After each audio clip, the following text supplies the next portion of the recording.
সবসময় শুধু ভর্তা আর শাক দিয়ে বাদ দাও কেন? মাছ দিয়ে বাদ দিতে পারো না?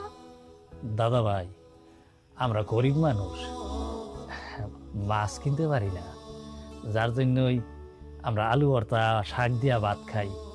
দাদা ভাই, তুমি বড় হইয়া কামাই কইরা তারপরে মাছ আনবা, আমরা সবাই বইসা একসাথে খাম। আচ্ছা ঠিক আছে, কিন্তু এখন আমি শাক ভর্তা দিয়ে ভাত খাবো না। আরে রন্টু, কি হয়েছে? আমার বাবা কি রাগ করছে নাকি? দাদাজান বকছে নাকি? আব্বা, তুমি কি ওদের বকাবাজি করছো? এটা তুই কি কইতেছস? তুই কি কোনোদিন দেখছস যে আমি অগ বকাবাজি করি? হ্যাঁ, ওরা এতিম মানুষ, বাপ নাই মা নাই, অগ তো এমনি মনের মধ্যে কত কষ্ট।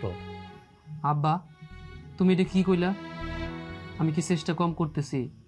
আমি তো সবসময় চাই আমাদের সংসারটা যেন ভালোভাবে চলে।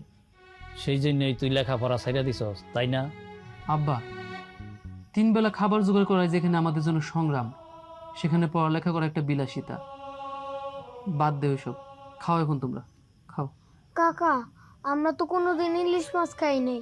একটা ইলিশ মাছ আনবা, দাদা ভাই আর আমরা সবাই মিলে খামু।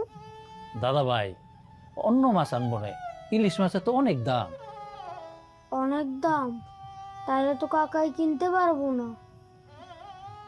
আঙ্গো স্কুলে একজন কইতাছে সে নাকি ইলিশ মাছ খাইছে। রন্টু, অনেক দাম, তাতে কি হয়েছে? আমি তোমাকে কি ইলিশ মাছ এনে দেবো, এখন খাও। নাও দাদা ভাই, আমি খাওয়াই দিই তোমাকে। খাও। এই